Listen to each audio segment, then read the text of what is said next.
Good day, everyone. My name is Brad Whitworth, and I want to welcome you to the IABC Circle of Fellows, episode number 38. Our topic today is going to be structuring communication. We're balancing agencies, in-house talent, freelancers. That mix is going to be the topic. If you're not familiar with IABC, want to welcome you to the International Association of Business Communicators group, and IABC Fellows are the people who will be joining me on the panel. IABC's Fellow is the highest honor that can be bestowed upon an IABC member. So what you've got joining you today to take part in this discussion are some pretty impressive people. I'll let each one introduce him or herself as we go through the lineup. But these are people who have been there, done that, who stay in touch, who are doing all sorts of great work, but have a great perspective on what it takes, sort of that long-term view. You can see trends, you can see issues, you can understand what some of the problems are that people are facing on a day-to-day basis. So my name is Brad Whitworth. I am an IABC Fellow, a past chair of IABC. In my real life, I work as a senior communication manager for Hitachi Vantara in Silicon Valley. I'm actually coming to you from my home office in Windsor, California, up in wine country. And what I'd like to do now is turn things over and let each person introduce themselves, my panelists. So starting with the person on the left of my little screen at the bottom is Barbara Puffer. Hi, Brad, and hi you guys. Glad to see you. I'm a past leader of IABC also. I have been in this field for 45 years. So my perspective may at some points bring some discussion down to more elementary level for those of you watching who haven't done, maybe formed these departments or done as much work as all of us have over the years. But my work has been in corporate communications and with nonprofits, and I look forward to the discussion. Thanks. And Mr. McGrath, you're up next in my Rolodex at the bottom. Thank you, Brad. Hello, everybody. I'm George McGrath. I'm also a former IABC chair. I'm based here in New York City, where I have a communications consulting firm, McGrath Business Communications, and I've worked in the field for a little bit over 30 years. So I think one of the things I'm interested in discussing with the group today is the changes we've seen in how communications is organized over the last few years we've been working in it, particularly with the tremendous changes that are happening now in a digital age. That's great. And next to you is Jennifer Waugh from Vancouver. Hi, everyone. Glad to be here on a lovely fall day here in Vancouver. I am Jennifer Waugh, and I am based in North Vancouver, where I own my own consulting agency called Forwards Communication. I'm really interested in this topic because I've, over 25 years since I founded my business, seen really different iterations of the ways in which communications functions fall within organizations. And that comes from the point of view of a consultant, a contractor, advising clients on those kinds of structures. So I call myself a storyteller, and stories come out of good structure. So really excited to chat this morning. And the fourth panelist who's joining us today from Nevada is Mary Ann McCauley. Good morning.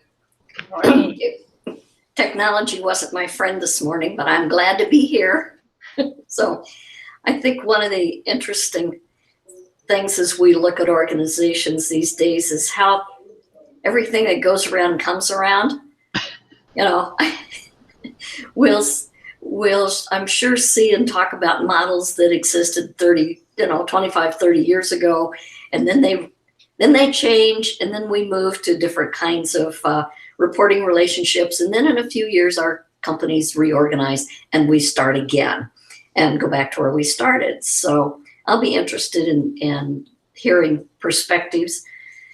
I'm also interested in how much more we're a wall-less workforce these days, and that really changes what the organization chart looks like, and more importantly, how it behaves. So let's get started, Brad. Yeah, great way to introduce it. We've got different perspectives from different parts of the world coming in on all of this stuff, and years of experience. And I think you are right. The one thing we do have is a sort of long-term view, and I will try to moderate as opposed to throwing in my opinion too often, because you guys have center seat. Although Shell gets in his words every once in a while, we're missing Shell Holtz, our regular moderator who has a business conflict today, and we'll welcome him back when he hosts the show next month in November. But let's get started with just talking about this mix, because I think historically it was a simple decision. You either have people on your staff, and that would be the preference, and you want to have sort of like full-time regular employees. And then if you needed to, you would hire some other people. But today you have this wonderful mix of consultants, part-time, full-time, present, not present, virtual. How do you go about managing something like that? Brad, I don't think it was all that different those years ago, because what would happen with me, early in my career, I worked in a bell system company with a huge department. I loved it, even though I was a little fish in the big pool at that time. I loved having the artists around me, the video people around me. You never really needed a budget. But when I went into corporate life, there was no department. There were 3 of us. And you always had to hire from outside, but you did it to a budget and to a goal of some kind. This may be an oversimplification, but I'll use an annual report as an example. So this international company had 3 communicators. One was really our administrative assistant, and we had to communicate around the world. And what I did for that annual report with the photos was call my IABC colleagues, whether I knew them or not, or maybe just heard their names. I started with accredited business communicators. I called the person in Singapore, and I called the person in Canada, and I called the person in France. And I said, if you had to take this annual report picture in your area right now, who would you use? And they did the shopping for me. And they usually already had these people at the ready. So not only did I get a fair local price, but I achieved the objective of the organization, and having somebody representing us get right into that organization and take those pictures. It's a simple example, but I still had to answer to a budget, figure out how to do it within a budget. I still had to measure that creative and content result. Oh, I think that's a good point, Barbara. I think that's part of what, excuse me, what goes around comes around. We didn't think about or talk about telecommuting or working virtually, but that good old IABC paper-bound directory gave us our virtual teams, because I never worked in a big corporation that had a big staff. I worked for Fortune 100 company, but there was 3 of us. Again, it wasn't a big department, so you relied on your colleagues and contacts. What I'm wondering about today's virtual world is if our younger colleagues are making those kind of contacts. Do they know how to make those kinds of relationships? We knew because we had some face-to-face contact periodically, not with the people you hired necessarily, but there was a different kind of collegial glue, I think. Well, it does sound as if it's all about the network and the people you know and the people you bring together, and sort of what flavor of badge or how long they're hired is an interesting aspect to it. Thoughts from Jennifer or George on you're building a team. How do you go about putting one together? I think it's pretty exciting these days, actually, for the next generation of our workforce, because in fact that network is even wider than it was for us. So Barb and Mary Ann, we knew who was in the directory and we could call them. Now you can Google IABC member in Kuala Lumpur, and sure, they can also come up in our directory, but there may be non-members, or there may be people who are affiliates or connected to our IABC community or not connected to our IABC community. I think the sense of our profession being more global and having a richer, deeper global resource to call upon, to learn from each other, to build teams both formally and informally is actually really, really exciting. You see, the comm chats on Twitter and various other discussions that happen, and there are people whom you see connect from all over the place who are problem solving for each other. On IABC's new online lab, that's just staggering to me, the way people are helping each other problem solve. So absolutely, I think it's about the network. And I think it's pretty neat how that has evolved from our old paper directories and our face-to-face luncheons and things like that to the virtual world. It feels as strong to me as it ever has. Well, technology today makes it a lot easier to find people for a team, connect people for a team, work together and collaborate. I think that's one of the biggest impacts, certainly on my side of the business, which is the agency side of the field, over the last 20 years or so.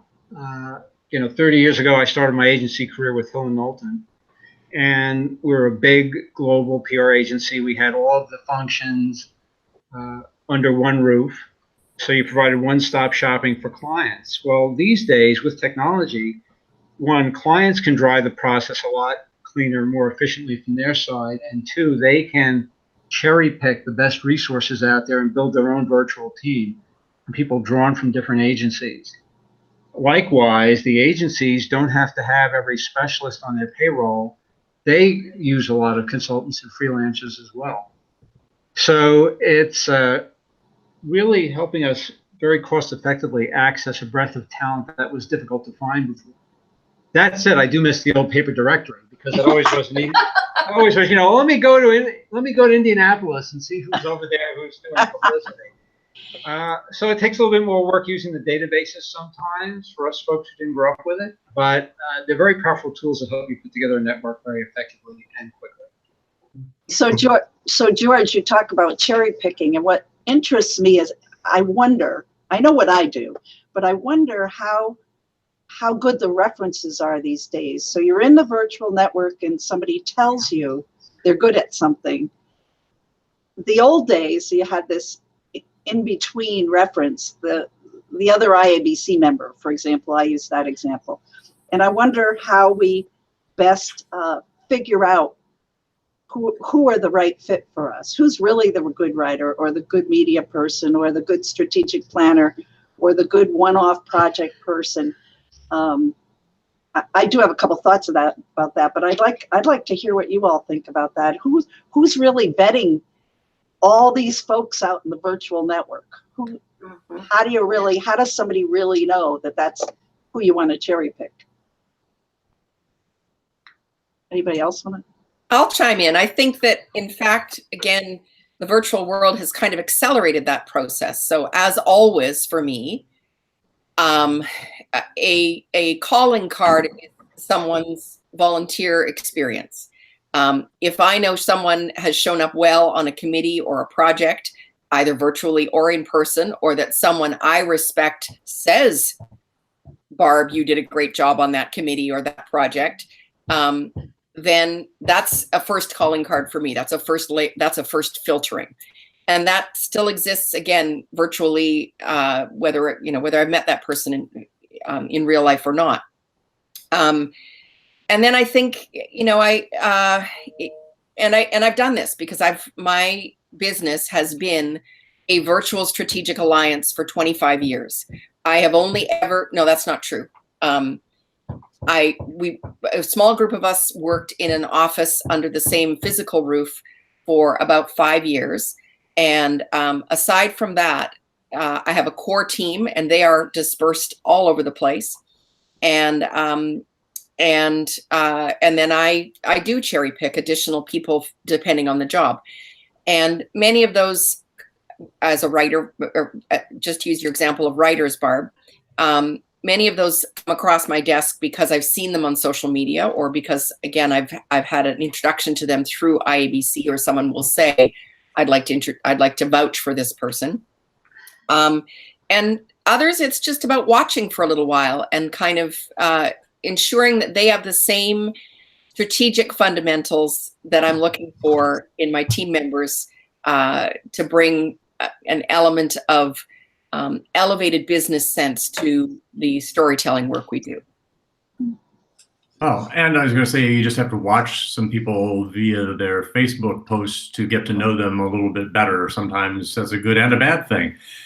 Speaking of social media, I do want to point out to our viewers that if they do have questions for any of the panelists and just want to talk about this, how do you structure a communications organization You can do so in Twitter. The hashtag is COF for Circle of Fellows 38. So COF 38, and we'll be monitoring that. If you've got a question for us, let us know. We'll be glad to jump on that. And I think the whole idea of the directory, the network that you need to build is a fascinating one, because we do have access to it, and things get delivered a lot faster. Instead of having to wait for someone to mail you a package of their prior work, you can pretty much view it online, and you can probably find through some of these networking social media tools a friend that you have in common whom you can use as that reference point to sort of triangulate on unknown people to you. But let me sort of move into that whole idea of the balance, because you might be staff, you might be part of that in-house talent pool, you might be a contractor, you might be a freelancer, you're managing something. Is there an ideal mix? How do you go about determining what resources you need on staff and which ones you may want to source from the greater virtual world? Excellent question. Simply put, one of the criteria is the stuff I don't want to personally do myself. I find ways to outsource it to other people. But seriously, I think it involves in organizing the work most effectively to say, what's the most efficient way to get this done? If I'm got to sort of roll out a branding campaign for a client, what's the sort of the optimum mix of resources to get that done, internal versus external? So for example, if there's a social media component of it, management monitoring component, typically do a lot of that in-house with the client, because it involves customer service, it involves engaging on issues that's best done directly from in-house. But if you're going to be planning an event as part of this, like a real world event, hooking into a great event planning company is helpful, because you don't necessarily need to have that capability in-house all the time. So I think that's why a lot of work over time has gotten outsourced. A lot of those specialty functions within companies have moved out. But now we're seeing a lot of that move back in, and a lot of it's being driven by sort of the changing media mix. As we do more and more sort of viral video, visual marketing, we're moving away from, as marketers, from the large agency partners who do very slick 30-second commercials to viral video, which you can do very easily yourself inside an organization. So we see very big corporations like Unilever starting up their own production studios in-house to do viral video and social media content. So it varies depending on the industry you're in, the type of organization you're in, but I think the functions that should be in-house are things that it makes sense to you to do from a cost-effective standpoint. And again, the work you want to do. I mean, the other side of viral videos is, do you really want to have one of members of your in-house team whose full-time job is doing viral videos? That's going to be death by torture by that person. You're better off hiring somebody through the network, hiring an assortment of people, so you're spreading it among different talents and pulling those videos in from different places. And I guess that's the one other component I would add. It's about, what's the work that you want to have in-house that creates a rewarding career path and experience to the people doing the work. And again, if you're the poor person stuck in the back room, doing these viral videos all day, you're going to be going buggy after about a month. I think, Brad, the cost-effective, what George says, is very important. And it might be an elephant in the room here. And the elephant is that most of us are not the CEO, and most of us are not the president or the owner or of the company until maybe when we're out on our own consulting. And let's face it, they're looking at the bottom line from a human resources standpoint, and it's much cheaper not to hire that employee on staff and have all the loaded benefits and perks that come with being an employee. But from a communicator's standpoint, you shouldn't feel your hands are tied because of that. I think there are so many opportunities, we've already just listed a whole bunch, where you can be very cost effective and creative and effective with wonderful content, wonderful experience, even if you're not allowed to hire that employee in-house, even though you might really desire to have a writer, a photographer, or a videographer by your side. The work can get done today because of the virtual networks that we have. Yeah, I use an outside designer because, again, the level of talent I want, I can't afford to pay for. And I was lucky to find somebody, and she does a terrific job for me, and is somebody I couldn't pay her salary for what she does, but I also don't need her. It's back to what George says. I don't need a graphic designer every day. I need her several times a month, but I don't need her every day. Right now, she's building a new website for the Washoe County Medical Society, and I'm getting a level of talent and skill that our budget just absolutely wouldn't accommodate any other way. So I think that's the other reason to choose in-house or outhouse.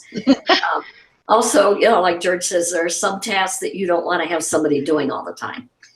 I found when I was working in corporations that media relations, for example, was something that outsourced well, because then that person wasn't caught in day-to-day meetings, could actually do media relations. And of course had a different incentive. You do the work and you pay by the hour, and either he or she gets it done or does it and you do something different. But yeah, I think you have to balance all of those things. Building an empire of a huge staff doesn't really make a lot of sense anymore because of all of this talent that we have access to that we've talked about already this morning. I think, sorry, Brad, I just wanted to add on to that briefly. The reality is that today's workforce is different, and will continue to change, obviously, to state what's really, really obvious. And so all those structures that we're using as references, sort of in-house versus outhouse, as Mary Ann says, et cetera, are up in the air. And really, it's going to be whatever works in a particular industry, in a particular organization, and with a particular group of people. I have clients for whom I've been consulting for 15 years. I have more knowledge of their organization than many of them who work full-time, because I've seen more turnover than than they have. And so I'm a valuable resource. And just to your point, Mary Ann, they couldn't probably afford me full-time, nor do I want that. I bring, I think, some fresh perspective when it's needed, up-to-date thinking skills, et cetera. Not that internal people don't provide that too, but just a different perspective to things. I have another client, or I hope to be a client, two situations actually in the last couple of months that have come up where large organizations have gone out to tender looking to hire out a specific chunk of the communications function. So this would be former teams, large communications teams that have had to pare back for various reasons, and they are now outsourcing whole chunks around, say, specific projects like a merger or an acquisition or a specific strategic need. And I think that's really brilliant, because they're going to get a team for a time limited period. They will pay well for it, and hopefully get some good fresh strategic thinking, and then that team can go away or evolve into the next thing. So I think it's really neat how all of those things are possible, where even 5 years ago that would have been unusual. One of our viewers has posted a question in Twitter. Melissa Conway is asking about internal communications within a corporation. So pros and cons of centralized and decentralized models. We're not even talking about where the resources sit, but do you have sort of that corporate communications, the hub of things, and have more things on a centralized basis, or do you decentralize your communications function and have subject matter experts / communications people spread across an organization? Because that's how do we structure all of this stuff? So if you do have resources, is it centralized or is it spread across the organization? Any thoughts on that dimension? Well, I think it the answer is it depends. But I think on seriously, somebody has to own it. Now, those who execute pieces can be dispersed in a lot of places, and depending on the kind of business it is, there's probably some unique communication messages and things that need to happen. You know, for example, in a remote manufacturing plant versus a corporate office versus a sales and administrative space. They all have their own stories that are important to them, but somebody has to own it from an umbrella standpoint so that there's consistency, so the branding is maintained. I agree with Mary Ann. You know, and the whole business about the subject expert, that's important. But remember, none of the subject experts have that in their job description. No. So those people fall by the wayside along the way, and somebody's got to pull it back together and find that new internal expert, because whatever the communication is has to continue. Well, I think another piece to add to that is just sort of what needs to be communicated. And you sort of hinted upon this, that sometimes there's the corporate messages that are the glue that show that bigger picture, but then sometimes there are those very, very tactical messages, whether it's in one particular part of the organization, sales or manufacturing, that are essential to operating that function across the organization. And you need both. You sort of can't do your day-to-day job if you don't have the big picture, and if you don't, have people doing the tactical stuff, it's also a bit of a wash.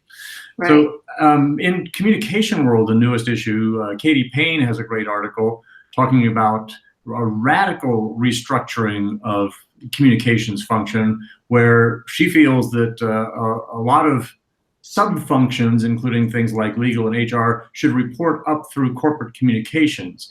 And corporate communications becomes the home for reputation management, customer acquisition, which used to be marketing, and a few other functions. Are you seeing, or do you think there's room for this sort of a radical departure from the way it's traditionally been done?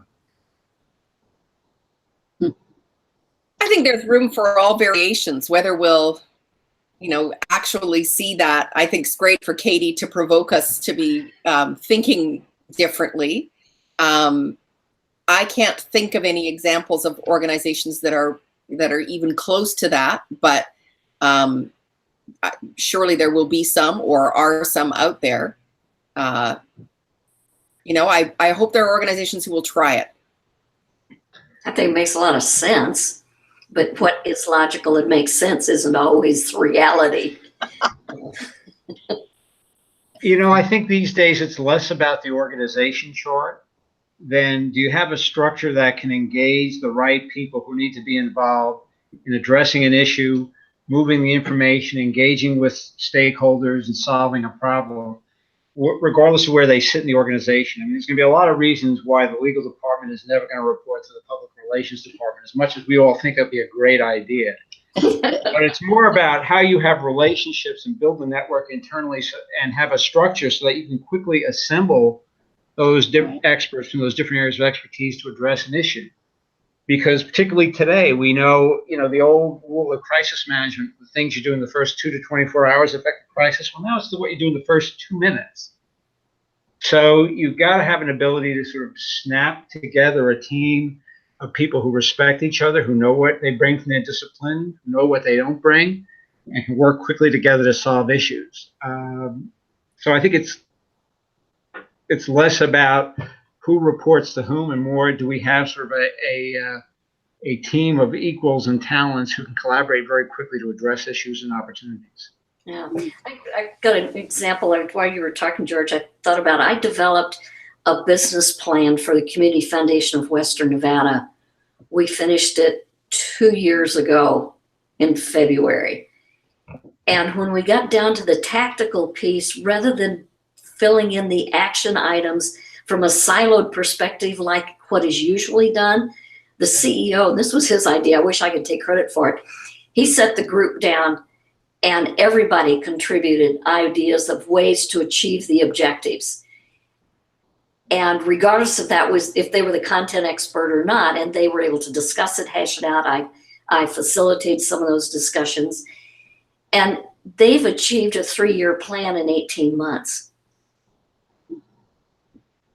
That's And I think that says a lot for how they worked as a team. Like George says, it's rather than who sits in what chair, and therefore what does your job description say? In some ways, it's doing in the communications function what has been done, in a sense, at the corporate level in a lot of big organizations for many years. I remember Dean Ray Miles, who was at the Haas School of Business in Berkeley once, giving a talk about the networked organization and saying, it used to be that a big company would be vertically integrated and tackle everything. And he used as an example something like a movie studio that had actors and actors on contract. They had the big studio lots. They owned their own distribution channel and theater chains. The camera people, the sound people were all part of the team. And you go to the movie industry today and it's totally decentralized. You sort of have the central functions under the roof, but you could have this director this time, a different director, and none of them are on the MGM or whatever organization staff. Mm-hmm. So the same thing is true with something like Nike. It's a core group in Beaverton that does some functions, but they don't really own their own manufacturing facilities other than a few stores. A lot of their stuff moves through channels and distribution. So in some ways, what we're saying is the communications function needs to do the same thing. You decide what that core group is and where they sit and what they do, and then you put together this network that represents all of the things that need to get done, whether it's in-house, out of the house, or virtual. Mm-hmm. Mm-hmm. Yeah, but the bottom line is somebody's got to own it overall, or nothing gets done. I do remember an example earlier. I'm sorry, Jen, I talked right over you. Go ahead, Sorry. Barb. No, go ahead after you. I remember one example earlier in my career where there were factories closing in the company.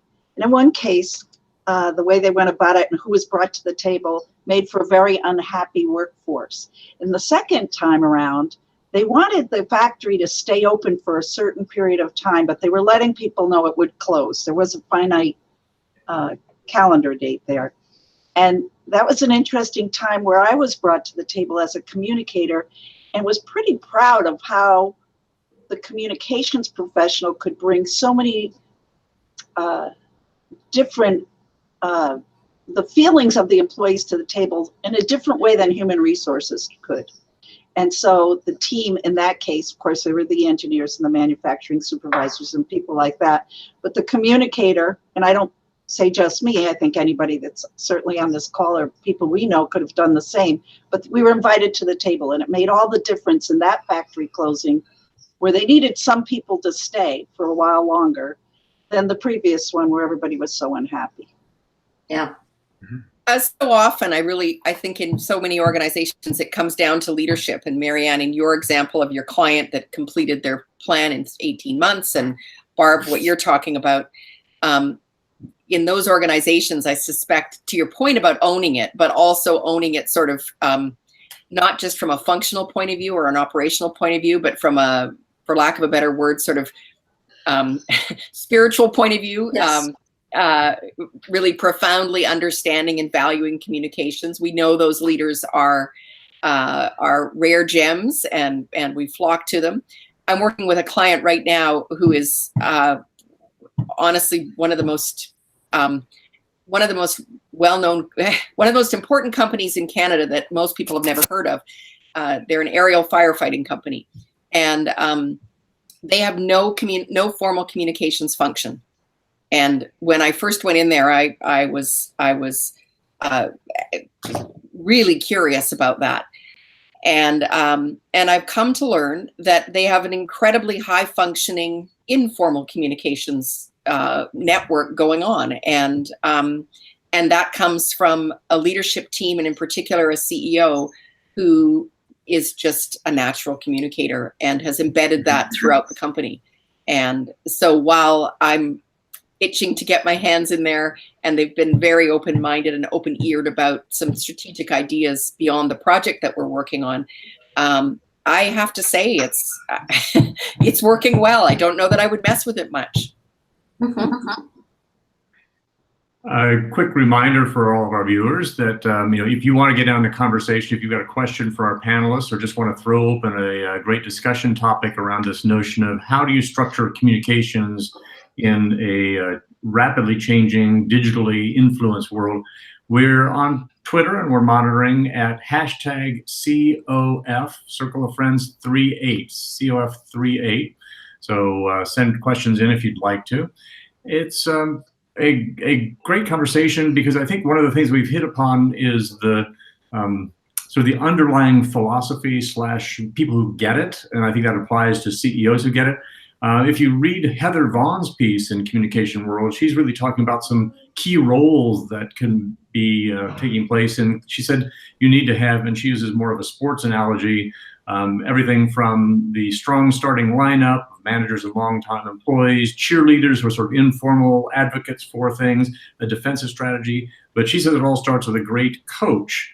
And what I'm hearing is that the great coach could be the CEO and leadership team that gets it. And in a small enough organization, maybe you don't even need somebody corpse comm. But on the other side, you do need somebody who's got that responsibility, somebody who holds it together.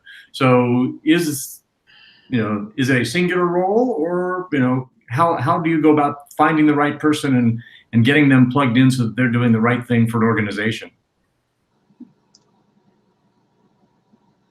Don't all jump on that at once.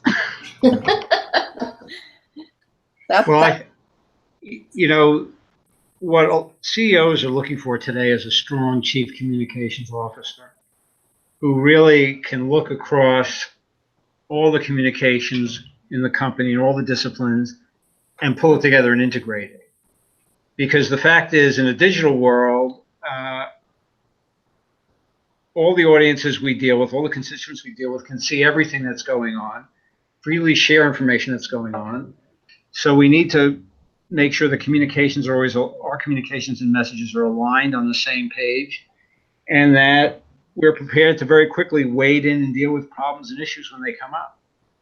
So a lot of CEOs get that, but the CEO is also there driving a lot of other initiatives in the company. So they need a trusted person who can fill that role. So that's elevated the role of the chief communication officer, and it's sort of focused on a lot of the skills that are key to that role. So I think it's a great career path and a great opportunity for people in our business that maybe wasn't always there before.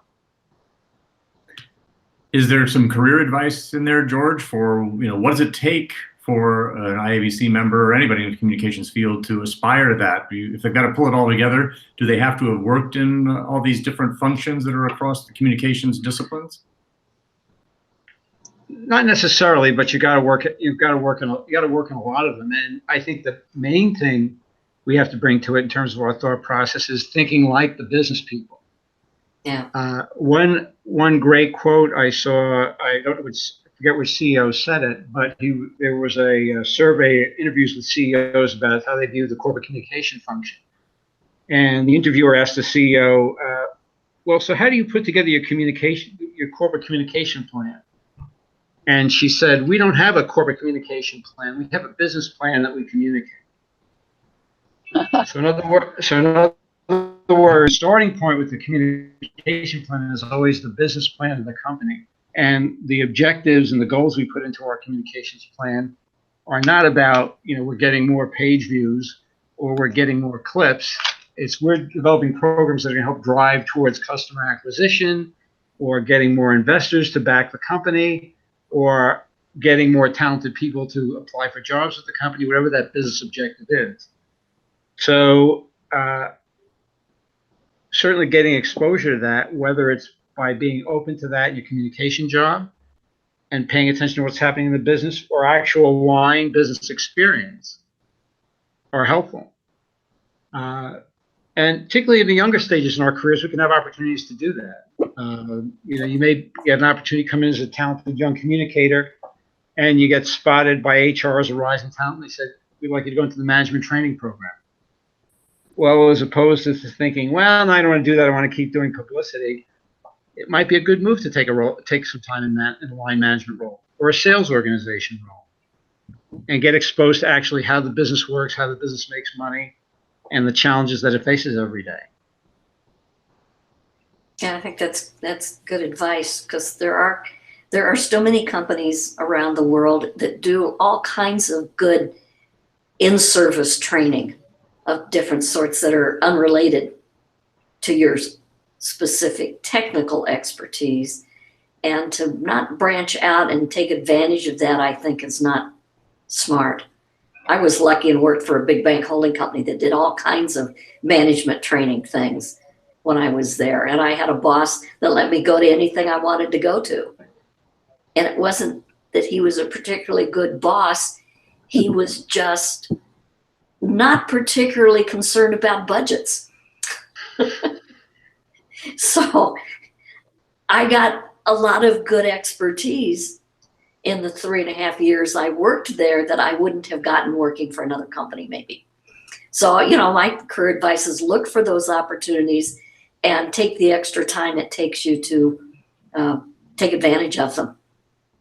And I got to jump in with a plug for, I know any of us who have judged or entered Gold Quill or other regional or chapter awards know the rigor that goes into doing exactly what George is describing. When we come across an entry that has immediately and directly linked to the business plan, the hallelujah chorus lights up. Yeah.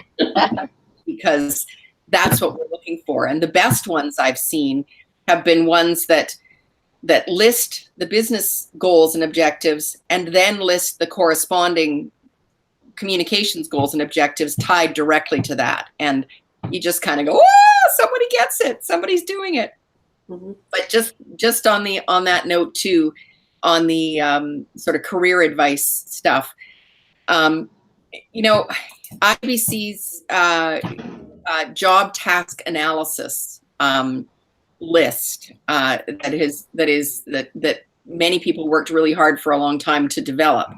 It's really an outstanding checklist for anyone out there. And this is related to whether or not you want to pursue IABC or any other certification or not. It was sort of developed in support of the whole certification process, but it's a good checklist. It's a good career map that says whether I'm freelance, whether I'm a contractor, whether I'm working full time within an organization, where am I getting these skills? Because this, to have checked every item on this list means to be a very complete communication professional at any level. Yeah. I have the other people. sorry. Go ahead, Bart. I was going to say I have a simple idea, and it is something I did in my younger part of my career. But if you're in some sort of study right now, like a college degree, and you always have projects or you have a thesis to do, I always tried to relate it to the company I was working for at the time. So then I learned that kind of line management stuff, but I also was given the privilege of doing all that work at work. So you can add to your studies that way. Yeah. Double dipping. Am I hearing also then, sort of from a career standpoint, that it might make sense for someone who's aspiring to this, becoming the well-rounded ultimate communications person wherever they land, to have spent time as a freelancer, as a contractor, in an agency situation, on staff? Do you want people who've got that mix if you're looking for that ultimate leader of a communications function or running an organization? I think you get different perspectives from all of those opportunities. I had all of them. And I learned something we haven't talked about, but I think it's related to how you organize your work and how you organize a staff or a team. I had some good coaches that I didn't recognize immediately as coaches. And, it kind of took a slap upside the head.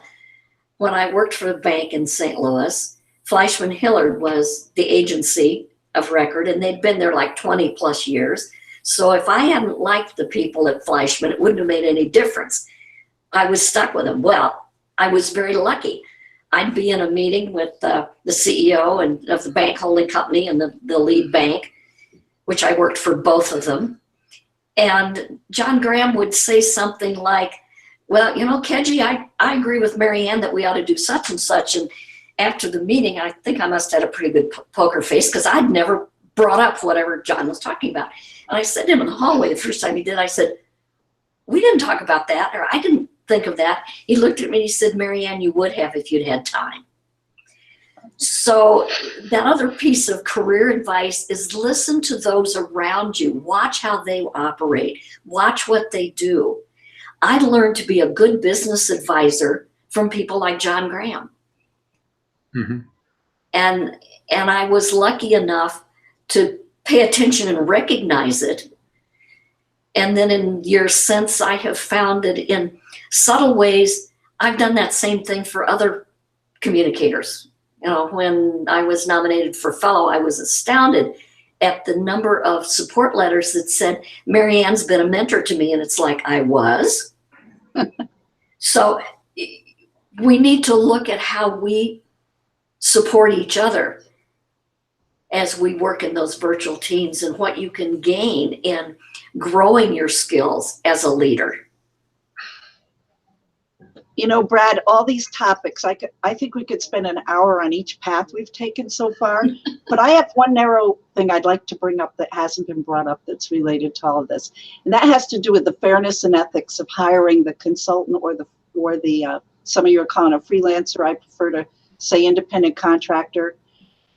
I see, and I've seen in my career, some unfairness as to how you expect those people to propose to you or bid on something or give creative concepps. Mm-hmm. And to me, it often borders on unethical. I'll tell you one quick bad story and then give you an idea how you might solve that one. So I'll go back to annual reports, which are very important to CEOs mostly, and your top financial guy, and I'm not sure who else reads that. Your stockholders read it. But we had brought in a couple of designs for a new annual report. And the CEO actually said, I like his design, but I like her. Just take what he gave you and use it over here. And I went crazy about that, but I go crazy about a lot of things.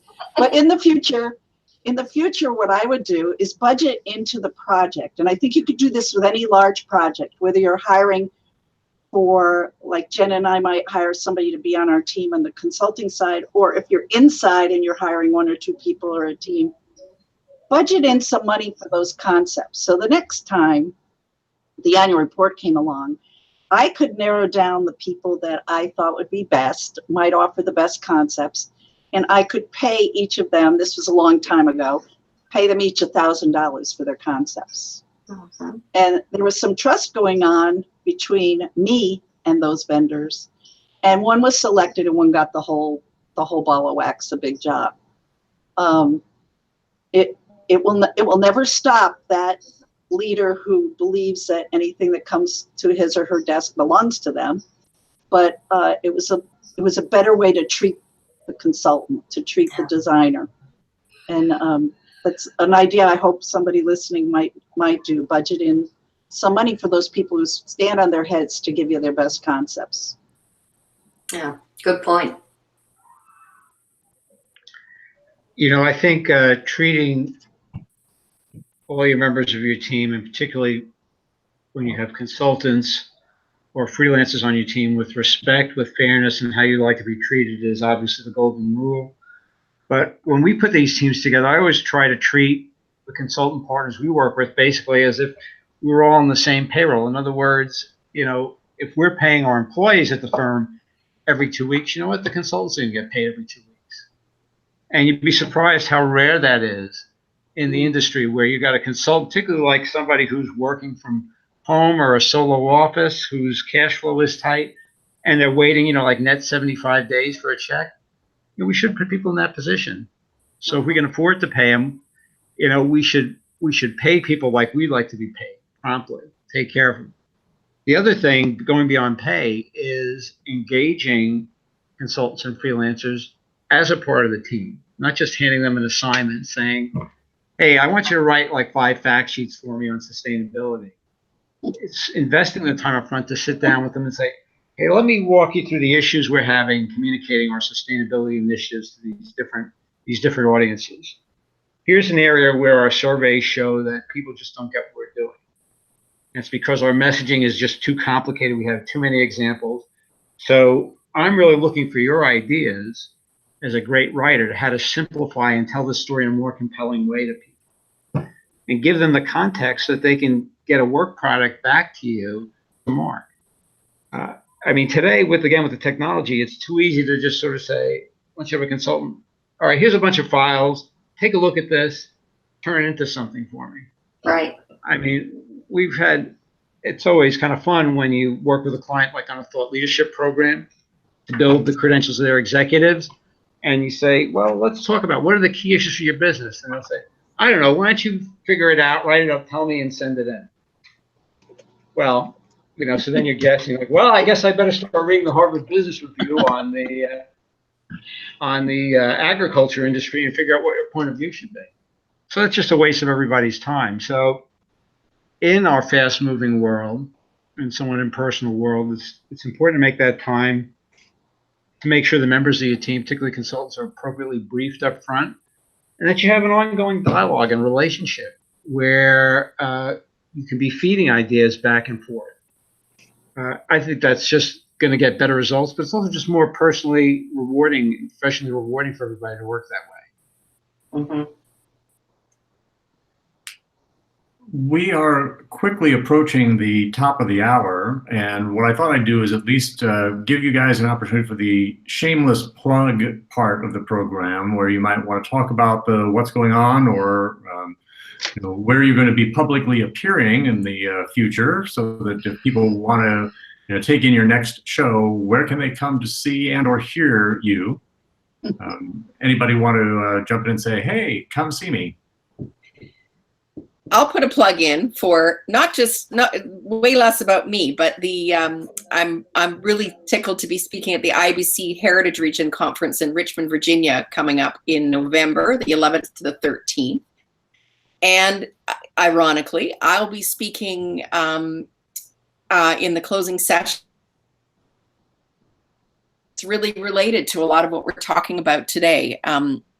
The idea of we all hear our colleagues out there say, oh, I can't possibly come to that conference because my employer won't pay for it and I couldn't pay for it. Or the same about membership, or the same about any sort of professional development. And just one tangent of that is, for most of my career, I've been investing in that myself. And I say we're now at a stage where we need to be doing that all individually within organizations. So that's part of what I'll be talking about at the Heritage Region Conference. And it's just a great lineup with a few of our fellow colleagues. Would love to see you guys there. I also have to just give a little commercial for Vancouver World Conference next June.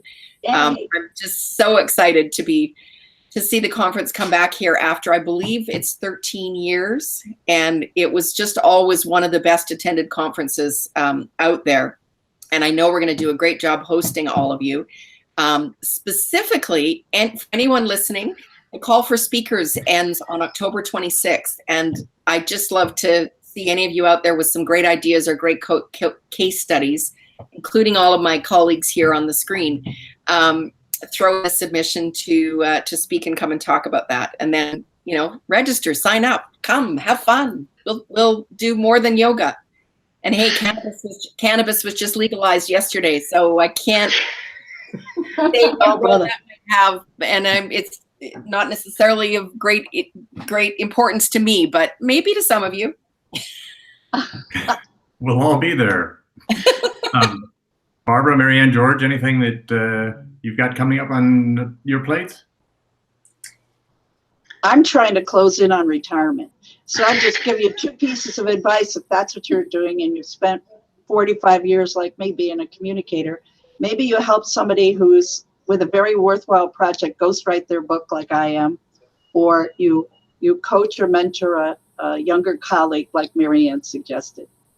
Don't quit completely.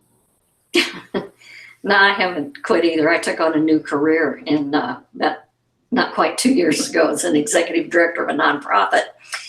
But that's only a part-time gig, but I still do strategic planning for nonprofits. Some of it's pro bono. The rest of it is really dirt cheap, just so they've got a little skin in the game. And that keeps me energized. So I think anybody working full-time or otherwise, my last pitch would be stay engaged beyond your office desk. Love it. Good. Mr. McGrath? Well, I think I'm going to be back here next month for the next Circle of Fellows show, which we're looking forward to. Always a great conversation, and I very much enjoyed this one today. Yeah, George will be part of the lineup along with Priya Bates, Cindy Schmieg, and Mark Schumann. And the topic they'll be discussing on the next Circle of Fellows, number 40, will be called Building Strong Brands. So I want to thank my 4 panelists today. I want to thank Shell Holtz for putting this program together. The person behind the scenes who deserves a lot of credit is Anna Willey. I keep calling her our executive producer for the IABC Circle of Fellows, and a big shout out to her for herding us and getting us in the right place at the right time with the technology all working. I want to thank all of you for coming and paying attention. Please spread the word. Please come back at any time. We'd love to have you and participate via Twitter and with the questions that you get to us. Send in your ideas for programs as well. We'll tackle them as we put together our future Circle of Fellows. So thank you very much for attending. See you soon. Bye. Bye. Thanks, everyone. Bye. Bye now.